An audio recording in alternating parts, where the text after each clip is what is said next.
Dear guests, Tech for All partners, and everyone joining us online, welcome to our annual World Environment Day online summit. We are proud to host this event with International Union for Conservation of Nature, IUCN, the world's largest environmental protection organization. This year, our theme is Smarter Biodiversity Conservation. We are honored to have so many of our Tech for All partners from around the world here today to share their own stories and visions of how tech can be used to protect nature. For everyone joining us online, please check out our questions in the comment sections and share your views by voting. At the end of 2020, Huawei and IUCN launched the Tech for Nature partnership. Over the past 3 years, this partnership has enabled a range of technology-based solutions to be applied to conservation. More and more people in this field are embracing exciting new technologies, which is at the core of the Tech for Nature mission. Now let's welcome Dr. Glapier Aguilar, IUCN Deputy Director General, to give the opening speech.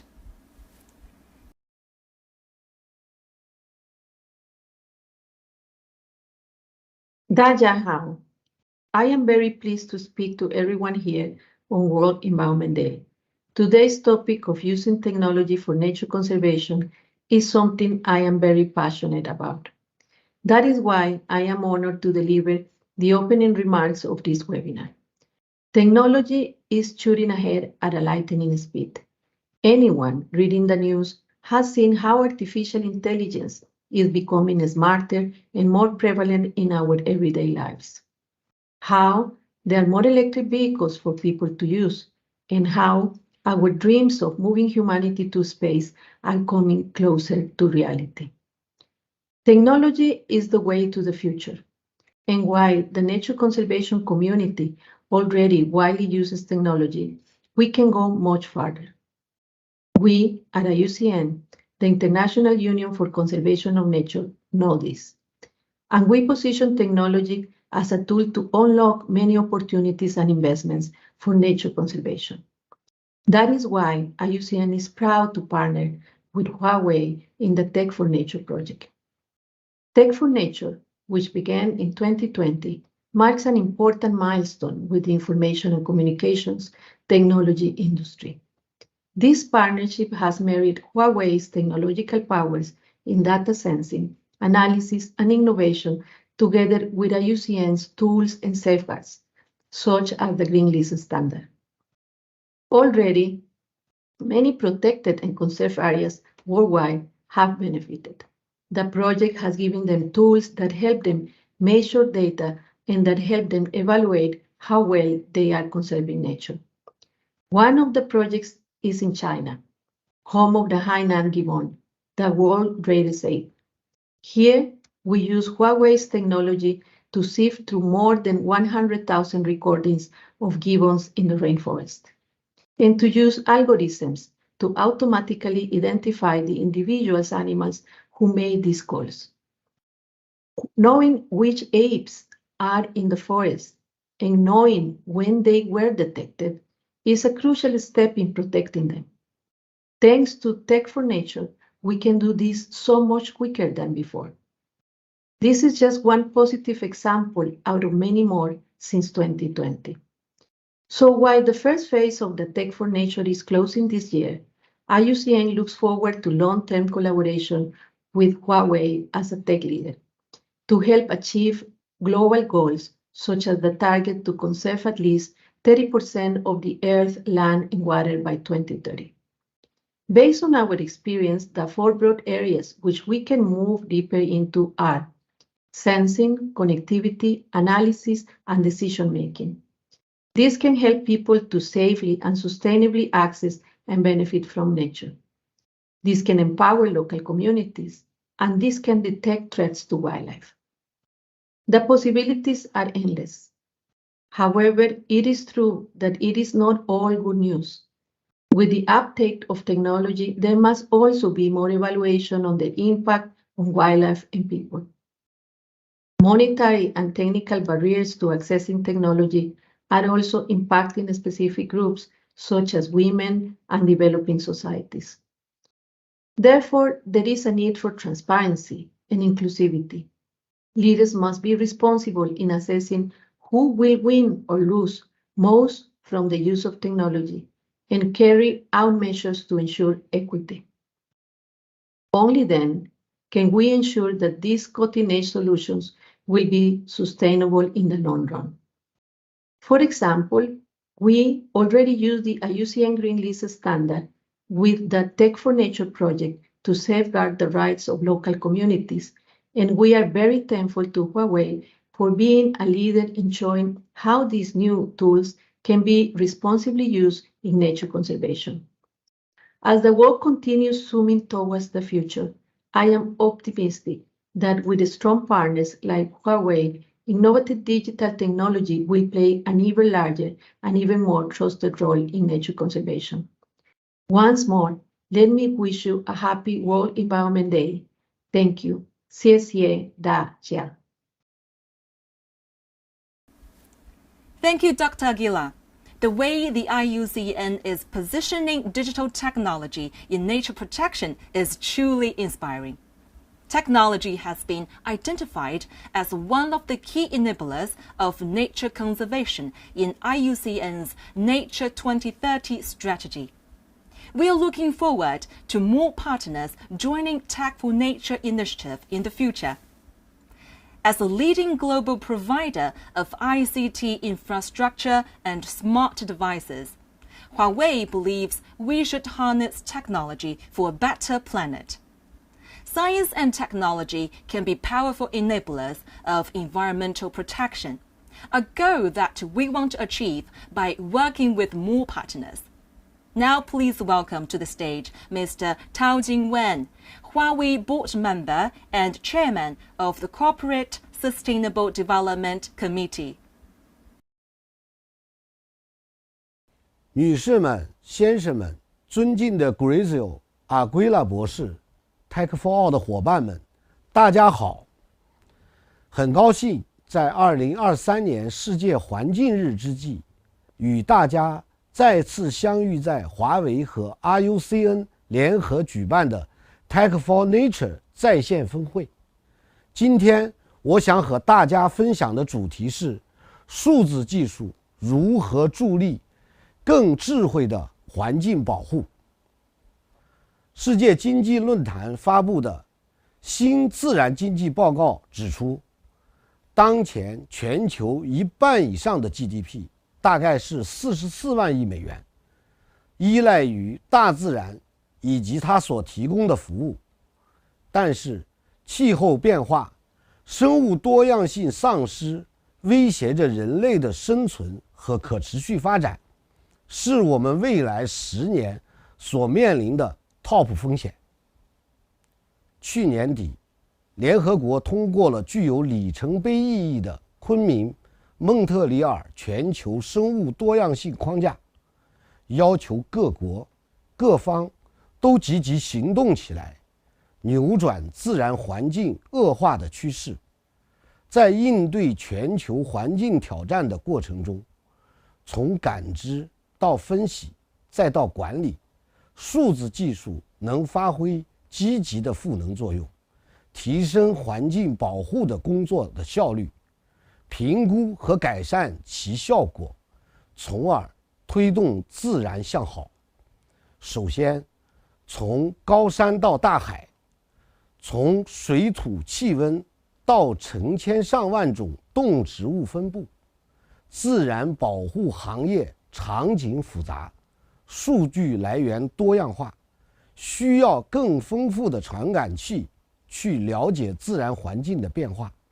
数字技术能帮助我们更敏捷地感知自然，更准确地感知环境。其次，我们还理解到自然保护行业需要更多的数据支撑，更有针对性的、更科学的保护管理决策。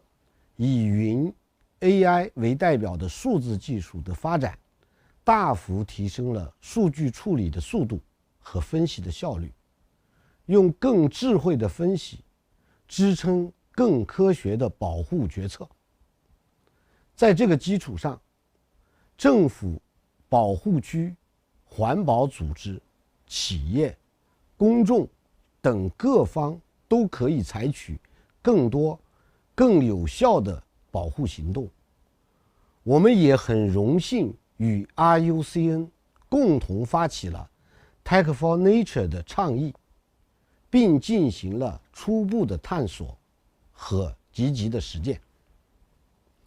生物多样性丧失和气候变化是相互关联的两大全球性环境危机，需要协同应对。在这个过程中，数字技术在守护自然的同时，也能发挥积极的赋能作用，帮助千行百业绿色发展，更好地应对气候变化。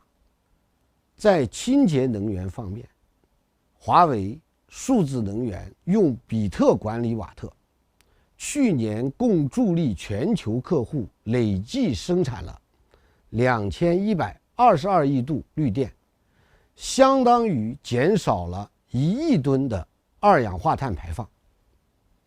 我们只有一个共同的地球家园，让我们携起手来，善用数字技术，各取所长，共同构建一个更平等、可持续发展的数字世界，让科技与自然共生。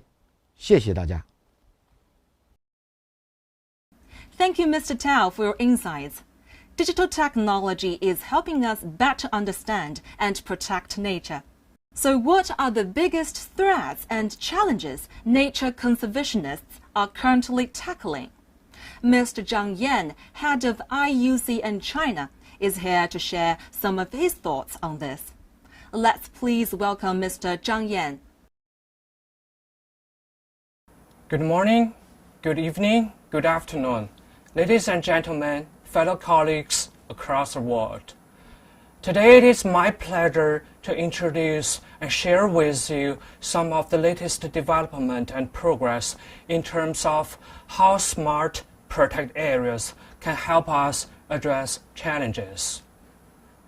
In the last several years, and even at the moment right now, there are several global challenges and everyone has been faced with. We have the COVID-19 pandemic. Now everyone is worried about economic recession. But behind both of them, there are climate change crisis and there are biodiversity collapse crisis. And we always say there are some common reasons behind them, especially the climate change and the biodiversity crisis, which are the loss of biodiversity and loss of nature.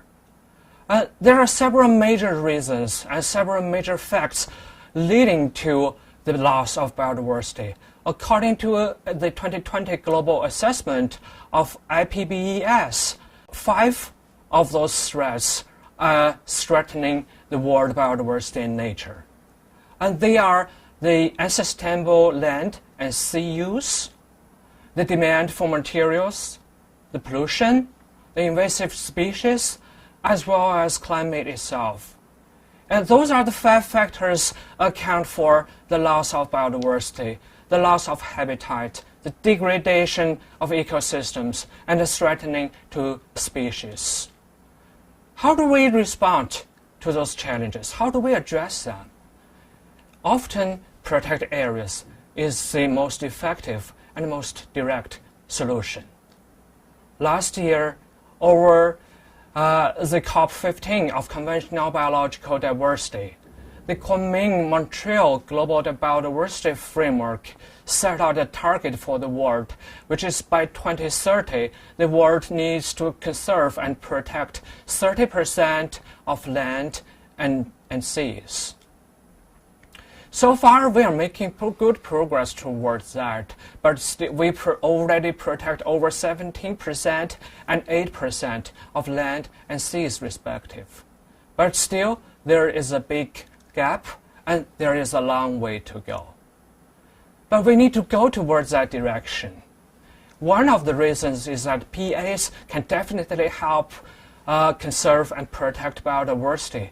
Well, on the other hand, we believe PA is a very good nature-based solutions and very effective. In the past, when we have a problem, when the society has a problem, we turn to economists, we turn to engineers, we turn to scientists for solutions, for cures.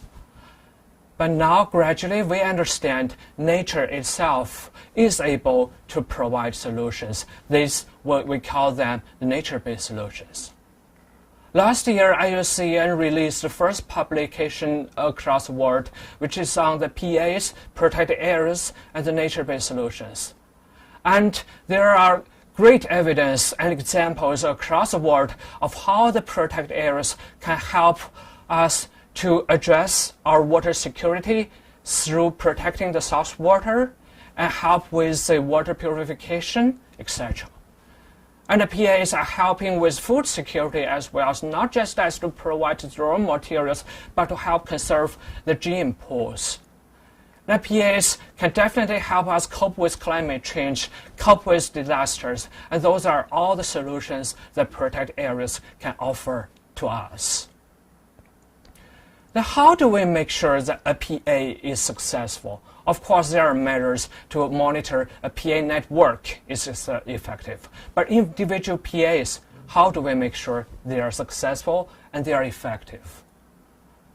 IUCN is a global authority on that. We provided world with a framework of measuring and supporting and improving the PA management effectiveness, starting from the inputs to outputs, to outcomes, and to finally whether the PA is successful or not. But then the question is, the facts is more than that. And there are great challenges the world PAs are now faced with. In 2018, about 5 years ago, there was a global study to identify the priorities for PA research. Fortunately, I was part of the process. I was one of the authors. And the PA managers and PA researchers across the world have jointly identified 100 priorities for the PAs to improve.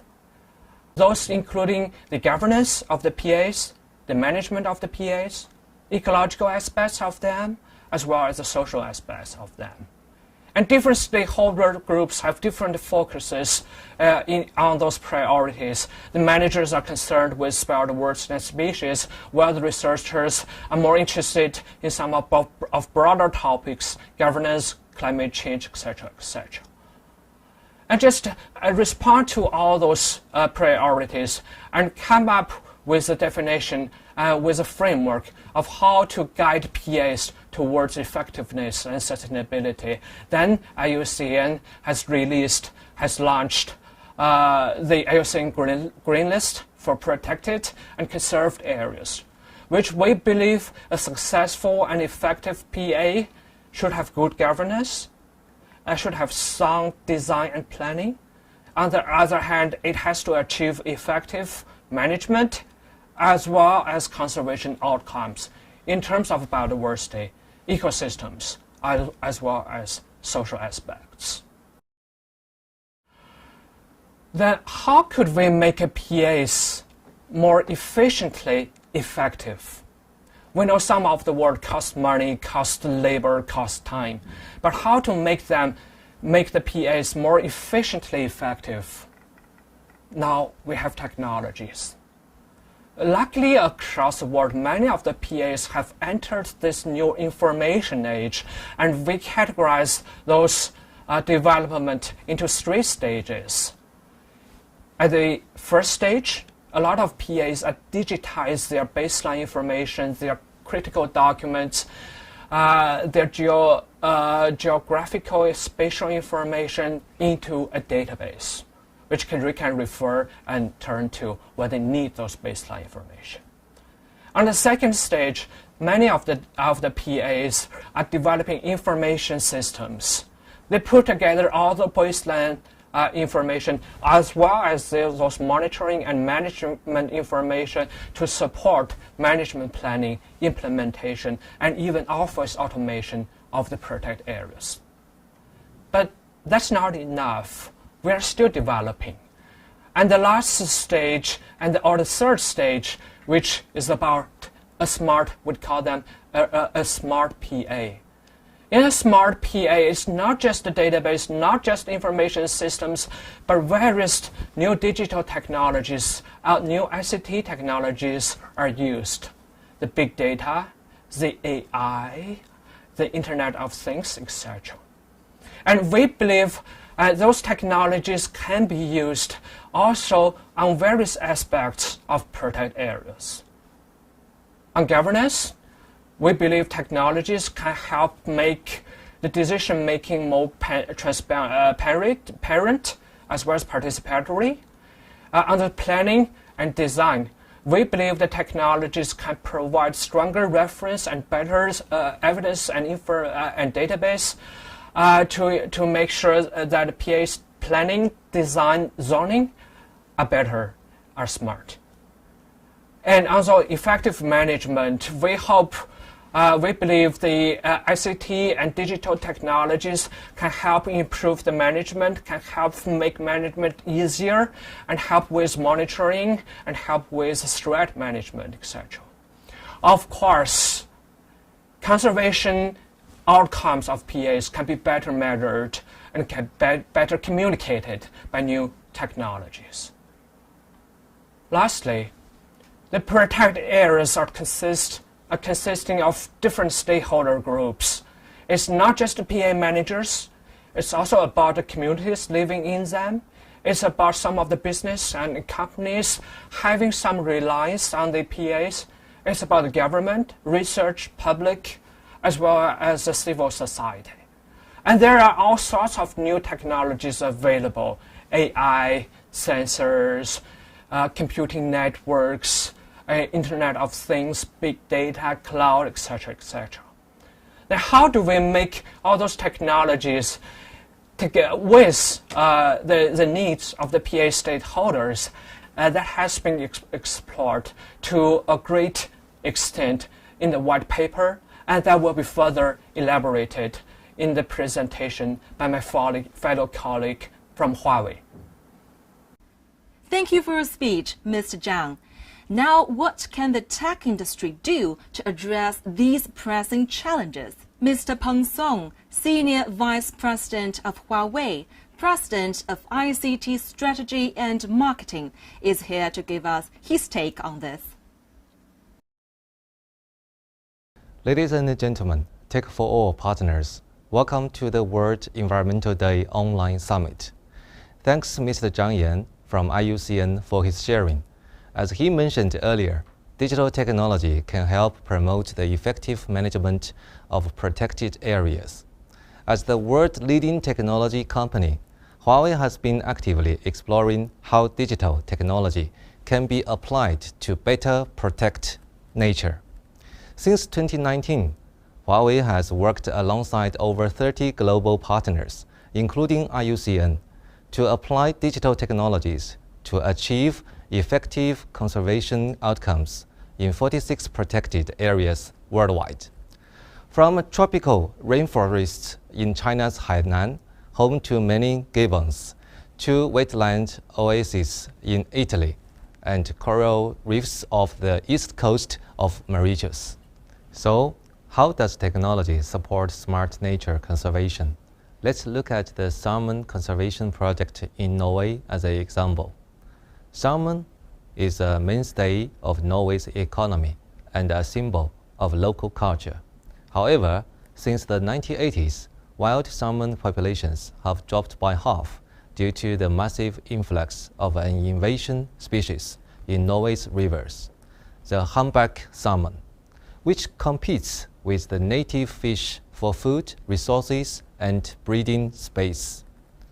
To tackle this issue, local volunteers used to dive into rivers when fish were in season, manually identifying and catching humpback salmon. This took thousands of hours and had little effect. Norway's government, industry, and the environmental agencies hope to use the power of technology to solve the problem. In 2021, Huawei and the local partner WWF jointly developed the world's first AI-based automatic filtering system for salmon. Based on images captured by underwater cameras, we developed an algorithm to identify native and humpback salmon. We applied the algorithm to a real-time salmon filtering system. When this system identifies native salmon, a gate in the river automatically opens, allowing them to pass upstream to the spawning grounds, while humpback salmon are diverted. Last summer, the system was deployed in Norway's Storriva River and successfully identified the invasive salmon with an accuracy of over 91%.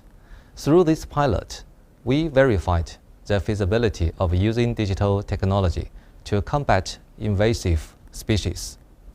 The solution not only reduced the required local manpower by more than 90%, but laid a solid foundation for large-scale response to the challenge facing 500 Norway's rivers. The salmon conservation project in Norway is a typical case of the Tech for Nature program carried out by Huawei and its partners. As we promote this program at global scale, we are always asking ourselves, how can we do more to better utilize the power of technology?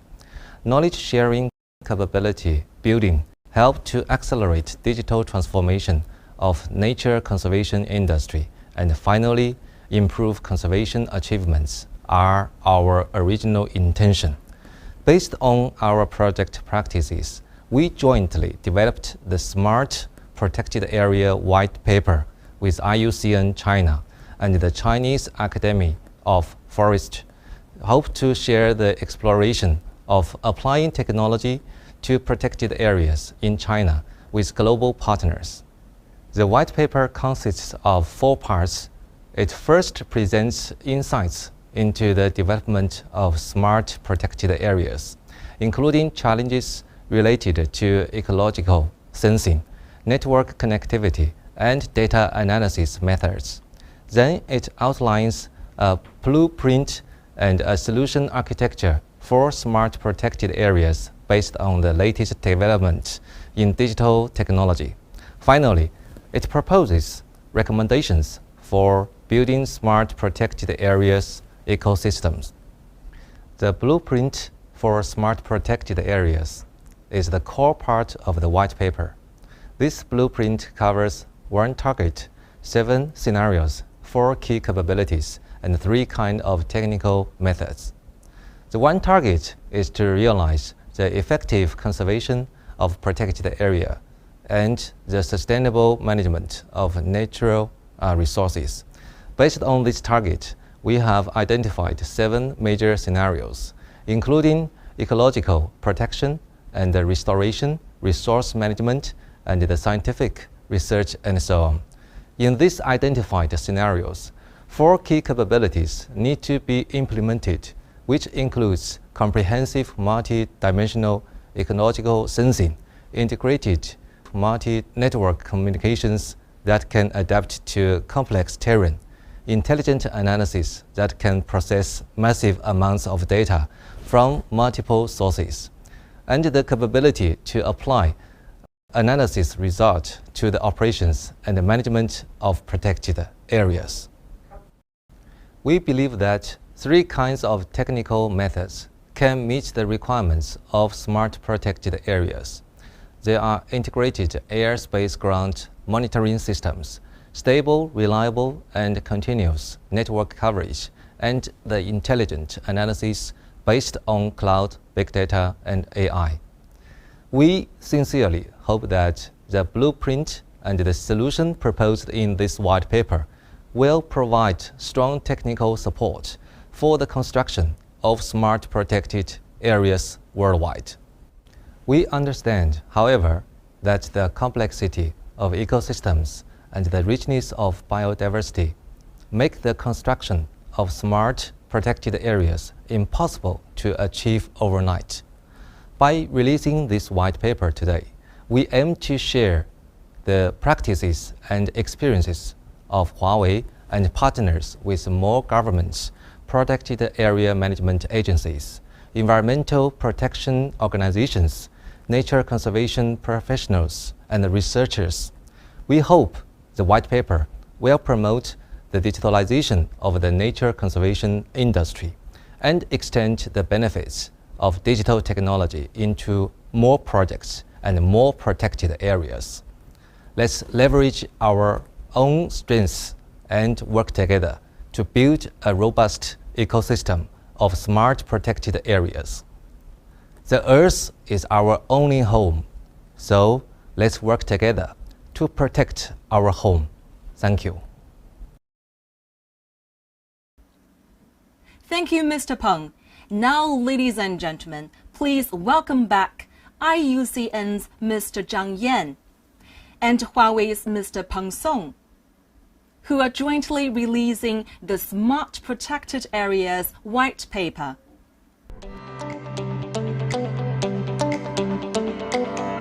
Let's witness the moment. This white paper incorporates the experience and wisdom of the Chinese Academy of Forestry, IUCN China, protected areas management agencies and experts. This is the joint efforts of the nature conservation and ICT sectors. We hope the white paper can provide technical support to improve the efficiency and effectiveness of protected areas management in China and even the world.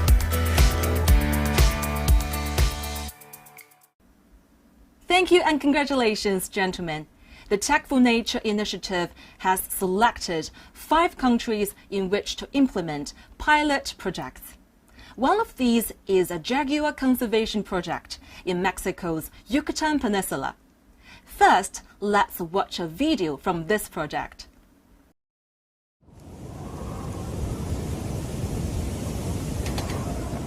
Todo esto era tierra del jaguar. Pues a mí me encanta. Desde que era yo niño me gustaba saber que es parte nuestra.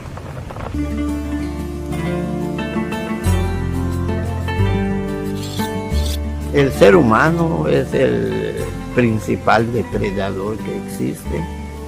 El ser humano no se concientiza, olvídense. Por ejemplo, nosotros estamos viéndonos hace rato, vimos las fotos del jaguar, que en verdad te deja con la cara así de ¡wow! ¿Cuáles son las amenazas para la biodiversidad y los jaguares? Está la caza, está la franja ganadera, está la deforestación. De todas las amenazas en esta zona, sí que ponen en jaque la resiliencia y la sostenibilidad del ambiente en el tiempo.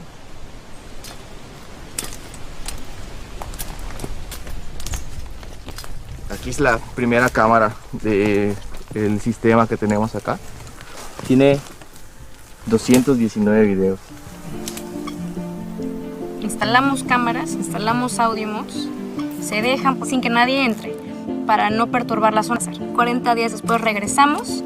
Sacamos tarjetas SD que están adentro de las cámaras. Las tarjetas SD de las cámaras también llegan a Mérida, se pasan a un disco duro, la UPI las recibe y se suben a la Huawei Cloud, donde ahí ellos las están procesando.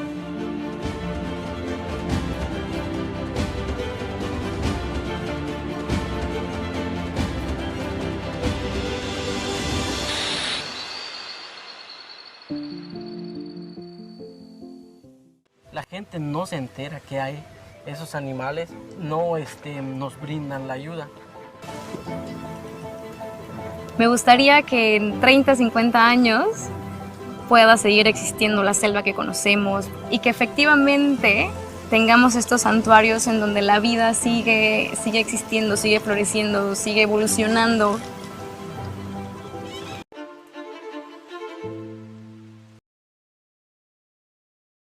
Now let's hear from Mr. Malicio Villardozel, the governor of Yucatan in Mexico.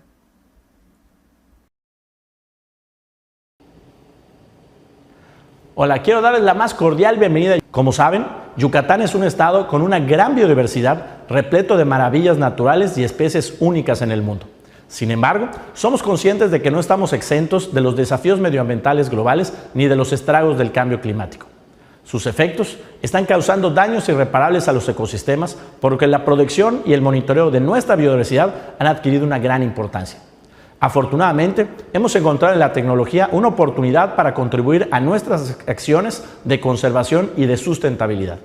Es por ello que en Yucatán pusimos en marcha el proyecto Tech for Nature, de la mano de aliados como Huawei, SeaMines, la Unión Internacional para la Conservación de la Naturaleza, Rainforest Connection, la Universidad Politécnica de Yucatán y las comunidades aledañas de la Reserva Estatal de Silán de Bravo.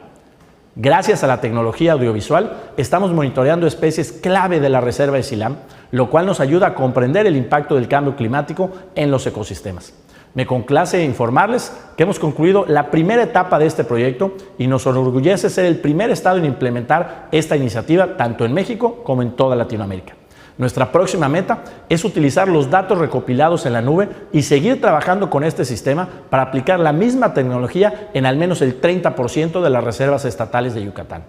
De esta manera, estamos sentando las bases para que este sistema perdure a lo largo de los años y pueda ser utilizado por expertos para la toma de decisiones en el futuro. Sin más, les agradezco por hacer equipo con Yucatán en la búsqueda de proteger y contribuir en la preservación de nuestra biodiversidad. Thank you, Mr. Malicio Villardozel. Next, I would like to invite Ms. Regina Severa. Ms. Severa is the project coordinator of SeaMines, an NGO partner in this project. She will share with us first-hand experiences from the reserve. Hi, I'm Regina Cervera. I'm Projects Coordinator at the women-led Mexican innovation agency, SeaMines. We've been working for the past 13 years in the field of ethics, technology, and promoting the development of new technologies in Latin America for social and environmental impact. Our Future of Earth division focuses on harnessing the power of new technologies like AI systems for biodiversity conservation and climate action. We are today at the Silán de Bravo State Reserve. It's home to 60,000 hectares of mangroves here in Yucatan, southeast Mexico, really close to the north coast of the Yucatan Peninsula. It is home to a number of endangered and endemic species from migratory birds, reptiles, mammals, and one of our favorite species of mammals, the jaguar. Jaguars are the biggest felines in Latin America, and it's an endangered species here in Mexico and in all the continent. Jaguars are valued culturally in the Mayan culture as a symbol of power, as a symbol of the underworld, and they represent as well conservation status in ecosystems. It's an umbrella species, meaning that if we protect jaguars, we protect everything that surrounds them, like this beautiful place that we can see here. We're surrounded by mangroves at this moment. And what we're doing here in the reserve is harnessing devices for biodiversity monitoring to capture audio. We can listen to the jungle in real time. We are also collecting images and videos from camera traps that are deployed in several kilometers around the mangroves and the jungle in this area. And we are processing all of this data with AI systems in the Huawei cloud platform. This is done thanks to an amazing collaboration with the Yucatan government, which is the authority that protects this amazing reserve, together with SeaMines and our AI for Climate initiative, IUCN, the Polytechnic University of Yucatan, and Rainforest Connection, together with the community that lives in this area.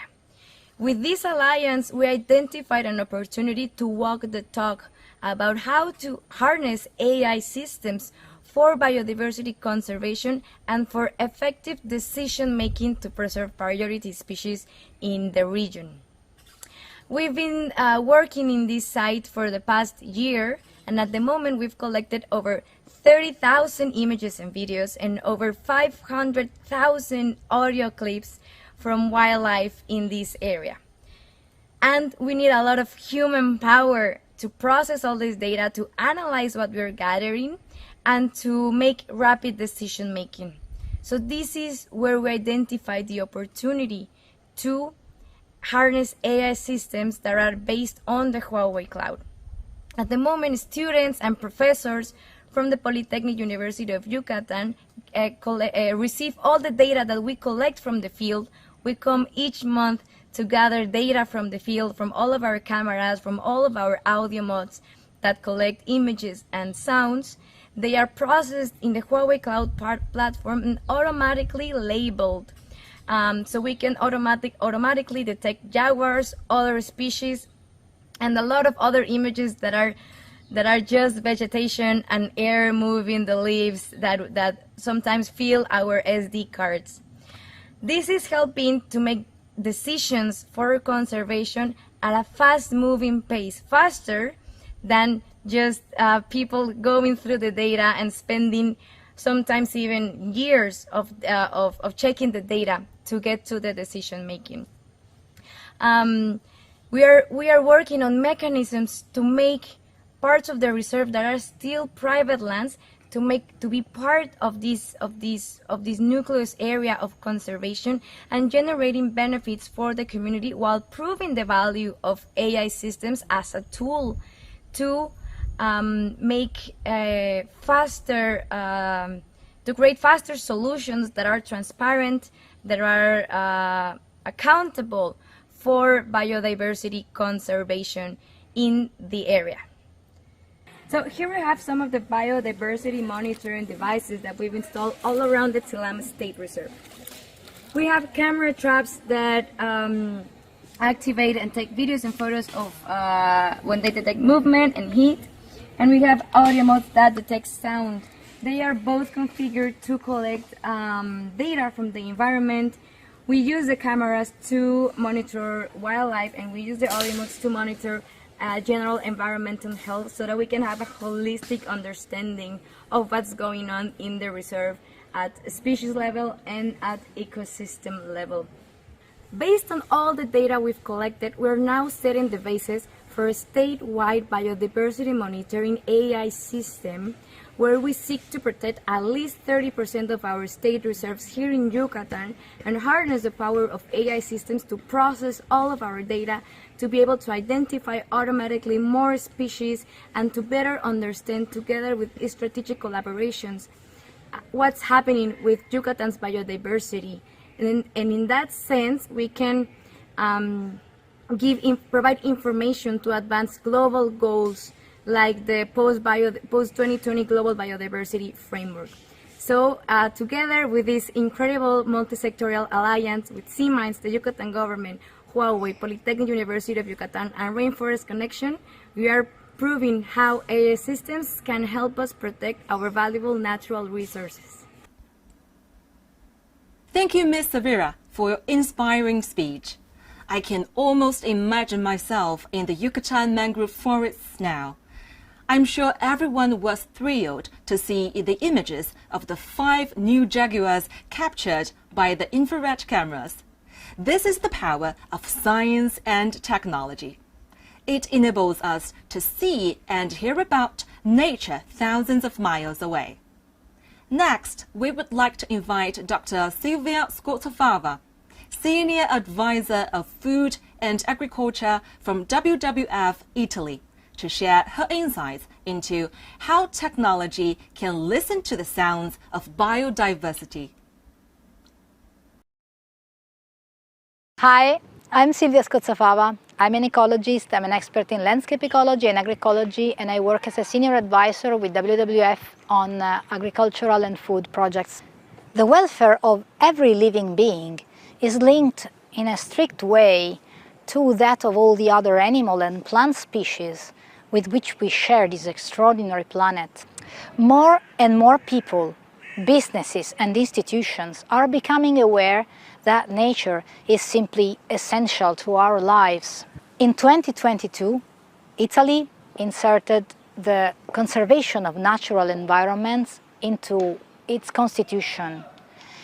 That is among the founding principles of our republic. That's why WWF was born more than 60 years ago. We want to build a world in which no species is at risk anymore and humanity may live in harmony with nature. In the last decades, human activities have altered in a significant way 3/4 of terrestrial ecosystems and 2/3 of the oceans, destroying the habitats, overexploiting the resources, and emitting greenhouse gases and other pollutants. This did not just trigger a dramatic loss of biodiversity, but it also worsened the levels of global warming, and it is putting human health at risk. Living Planet report says that the populations of mammals, birds, reptiles, amphibians and fishes are reduced on average of 69% in the last 50 years. The Renature campaign from WWF Italy has the target to regenerate nature within 2030 through the institution of an effective network of protected areas, the fight against the nature crimes, the restoration of habitats and animal populations, and in line with the objectives of the international conventions and the European directives. The Renature campaign includes especially interventions within the network of the WWF Oasis. It is the first in Italy that's been managed by a private association, and it is among the first in Europe in its kind. WWF is engaged also on agriculture to renovate the productive systems with an agroecologic approach, to give back space to nature and increase the organic farming systems and halve the pesticide use. Also, rural ecosystems are valuable. They host species of conservation interests, such as the red-backed shrike and many passerines and raptors that really are linked to these habitats. These species are declining just because the shift in agricultural practices that are causing a simplification of the rural landscape and a reduction of the insect populations. That means lower availability of sites for nesting and of food for the chicks. Conservation of this ecosystem is challenging because for some species there is a serious lack of data. And this is because the monitoring of the species is ordinarily done with hearing sessions, hearing points made by expert ornithologists, those that are capable of recognizing many species at the same time from their song. And there are few experts that are able to do this work properly and very little economic resources to pay for their time. Moreover, each expert can be present just in one site at a time, and his mental concentration can last just for a limited time. And when this time is over, the risk of distraction increases, and he may not be able to catch some of the songs that are happening in that moment. Moreover, then there can be differences among the different operators in terms of experiences and abilities, so that some may be more able than others to identify a higher number of species with more or less certainty. The presence of these sources of uncertainties that can be called on overall human error makes the analysis of the data very complex from a statistical point of view. And this means that also the identification of the causes of decline can be very difficult and uncertain. That's why, together with Huawei and Rainforest Connection, we set up the project Nature Guardians that this year came to its second editions. This is targeting the conservation of biodiversity through the recordings of sounds. In the first edition, we decided to use the technology to highlight sound signals in the environment that could be linked to illegal activities going on in protected areas. And so having a real-time alert on possible frauds and other illegal activities. This allowed the rangers to be more effective in preventing crimes, preventing damages to happen, and protect the environment in a more effective way. At the same time, the devices were able to gather a lot of interesting data from the sounds coming from biodiversity, and that's how we came with the idea of the second-year activities. This year, the project is deployed in 8 of the WWF oases and has the main objective to foster sustainable development in agriculture and the conservation of biodiversity through technology.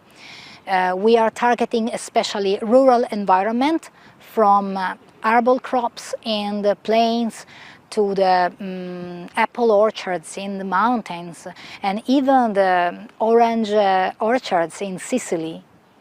3 devices will be placed within each oasis, and other 3 in the immediate surroundings in a similar environments but on the outside, to be able to make a parallel, a comparison between the data collected within the protected area and outwith. The project has involved 15 among staff and volunteers. They have been trained in the use of the devices, and they are fully involved in all the activities on the field. And their contribution is really precious. Among them, we have 4 ornithologists that are also carrying out on-field sampling with the ordinary method, so that in the end we will be able to compare the results of the man-based method, the traditional one, with the technological one, and be able to compare the results. We are gathering a remarkable amount of data. Up to now, we have deployed 48 devices, and they have been working on long shifts, gathering an amazing amount of 120,000 files of recording, sound recordings, and they will amount more or less to 2,000 hours of recording. This is really way more than we could ever dreamed of having done in person with the ordinary method. The use of digital devices for the automated gathering of recording at regular intervals will allow, so to say, to extend the ears of the experts, gathering a great number of recordings on a great number of sites at the same time. In addition to this, thanks to the utilization of the artificial intelligence that will be trained by the best ornithologists that we have, we will be able to empower its capacity of identifying a great number of species. This means that we will have the possibility to investigate with extreme precision the presence of a great number of species in some of the rural environments that are organically farmed and protected within the WWF oasis. And we will be able to compare them with the neighboring environments where the presence of the biodiversity could be limited by other factors. Science-based conservation needs good data, good quality of data, in order to be effective. Technology can really help us to make a difference because it guides us to analyze what's happening, what's going on in nature, and be specific in avoiding risk factors or protecting specific biodiversity species. The role of technology is really crucial to be able to make significant progresses towards being effective in protecting nature. This project is giving us interesting insights even at the very beginning. From hearing the first recordings, we realized that the recordings taken in the morning are radically different from the recordings in the evening. It's really, there's a whole difference in the soundscape. Even by clicking by chance on a file, you can hear whether it's a file from the morning or a file from the evening. It's really impressive. It seems to be there really. I believe that we are just at the beginning of discovering the many fields of application where technology can help the conservation organization to do their job in an effective way for the sake of the planet Earth. Thank you, Dr. Scozzafava. Since 2021, Huawei, WWF Italy, and Rainforest Connection have worked together and achieved some amazing results.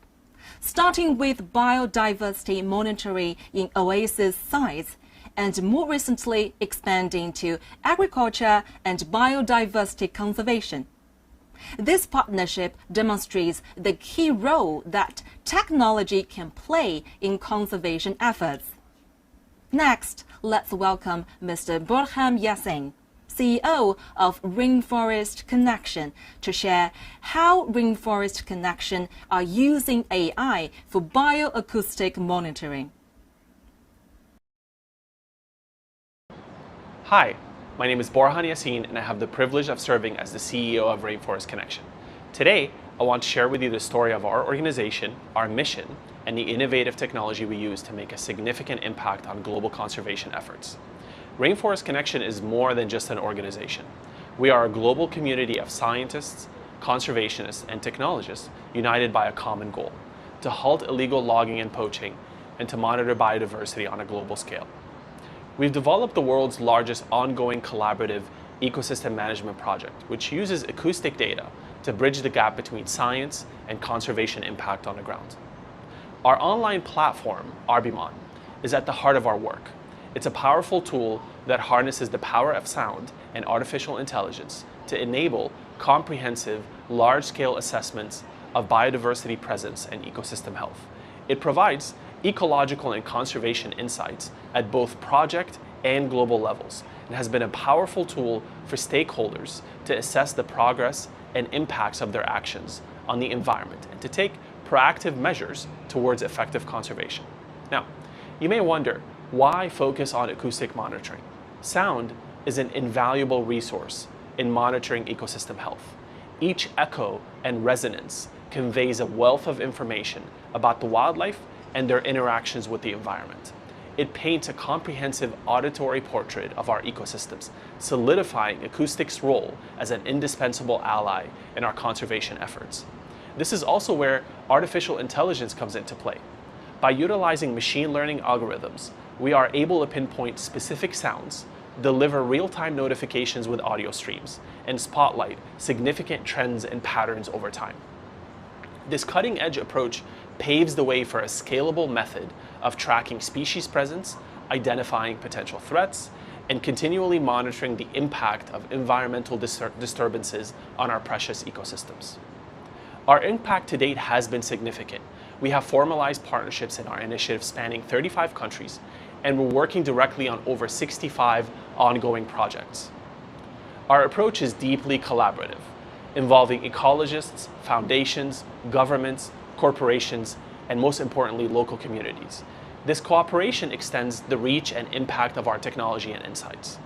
One of our most powerful and impactful collaborations is our worldwide partnership with Huawei. Our work with Huawei began in 2019 with a project in Costa Rica, and since then, we've extended our collaboration to projects all over the world. In these projects, we've monitored 118,000 hectares across 15 countries, deploying 76 real-time guardians and 703 offline devices in 20 protected areas. We've monitored 473 species and classified 280 species in regional AI models. This global collaboration is a testament to the power of our technology and the impact it can have on conservation efforts. Now, I'd like to take you on a brief journey through some of the projects we've undertaken as part of this worldwide partnership with Huawei. In Mexico, we're collaborating with SeaMines to strengthen biodiversity conservation in the Yucatan. Our preliminary results, based on over 500,000 one-minute recordings and 85 species mapped, are already being used to inform the development of biological corridors to connect the Jaguars' distribution areas, create and implement effective public policies for biodiversity protection, and incentivize project ownership by local communities. In the United Kingdom, we're working with the Mammal Society and the University of Bristol to understand where invasive species are present and the factors leading to their spread.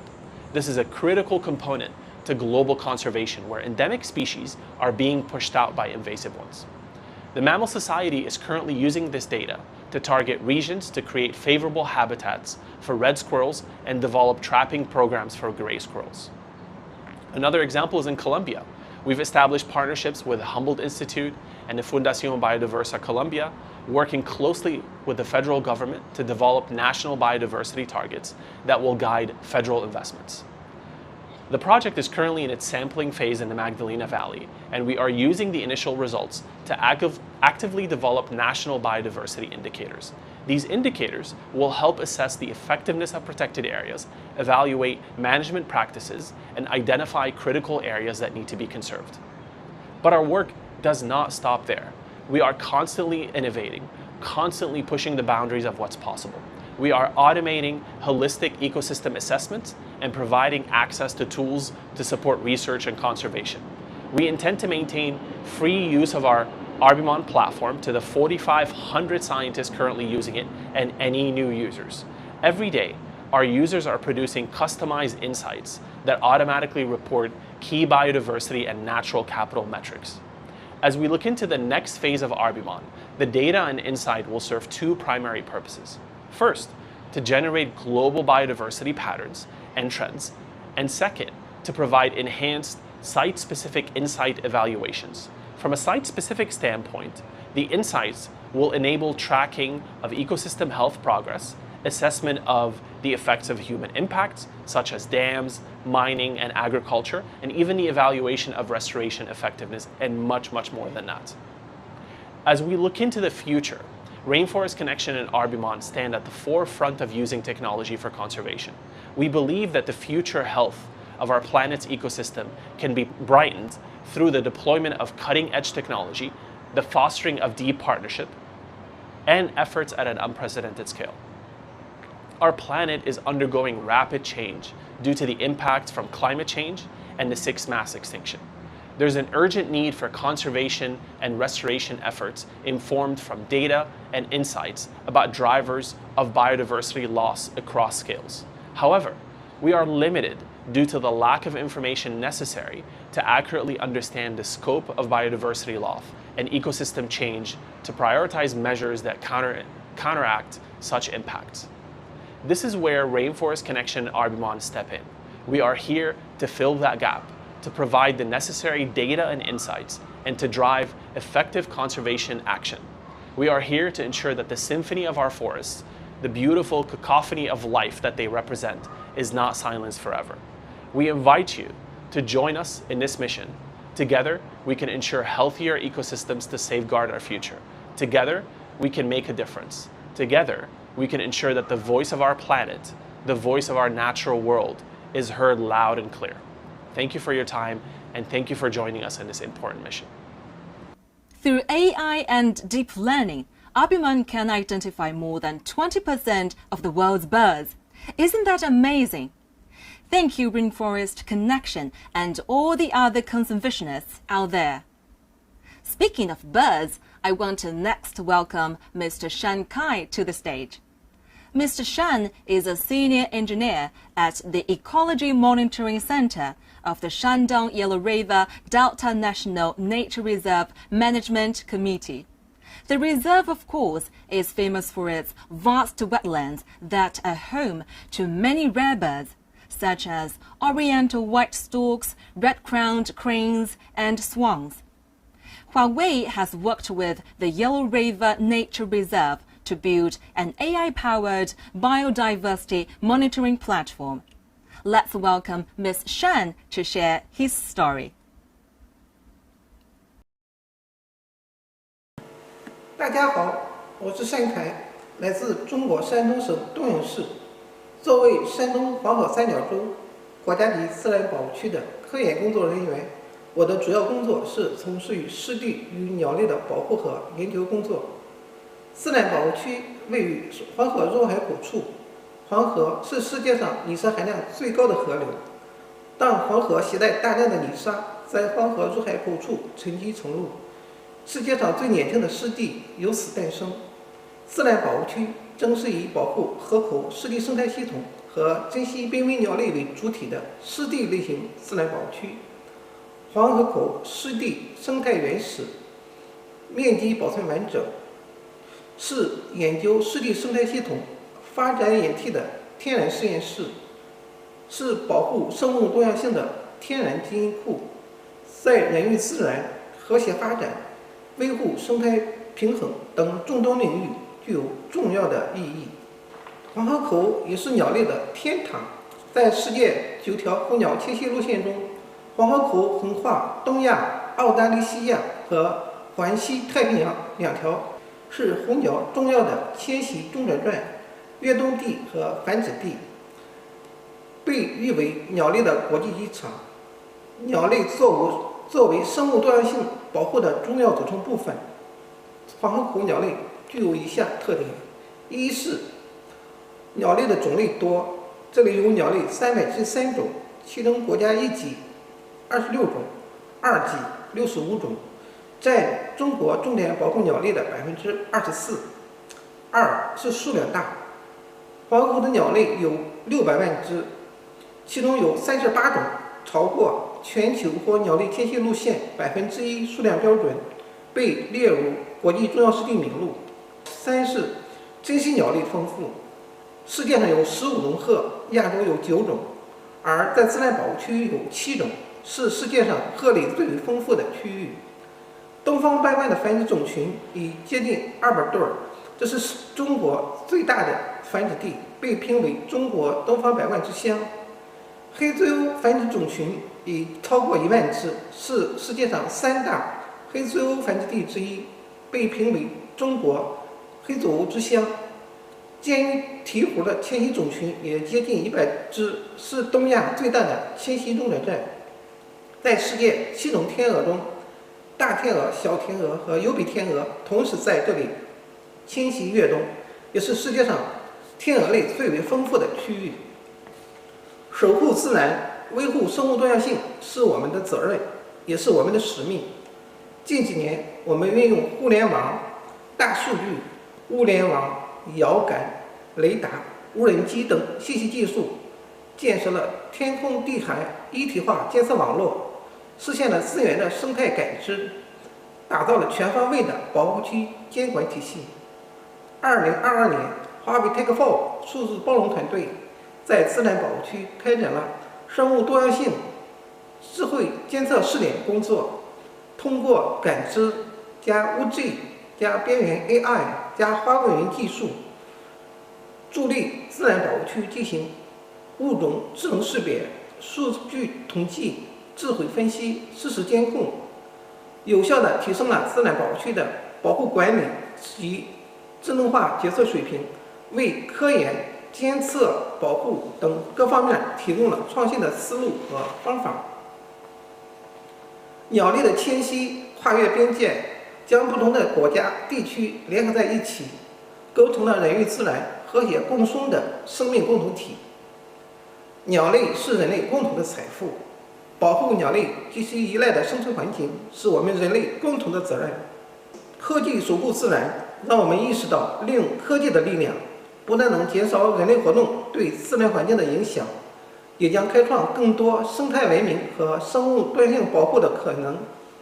在数字技术的加持下，保护区工作人员可以全天候无干扰实时监控鸟类的生存状态，也可以在眼睛看不到、手臂摸不着的地方看见而不打扰，是对物种的最大尊重和保护。科技助力人与自然的和谐发展，让我们一起看见万物共生的美好未来。Thank you, Mr. Shan, for introducing a very impressive example of smart nature conservation. We believe that as more partners join us in embracing these amazing new technologies, conservation initiatives will be able to respond more quickly and effectively. Technology will also inspire more people to join us in protecting the Earth. Let's put our words into action and work together for a better planet. The time has flown by and our live broadcast has come to an end. Thank you again for sharing your insights. And for everyone online, we have left some questions in the comments sections of our social media accounts. So please leave us a comment with your thoughts. Thank you for joining us at the summit. See you next time.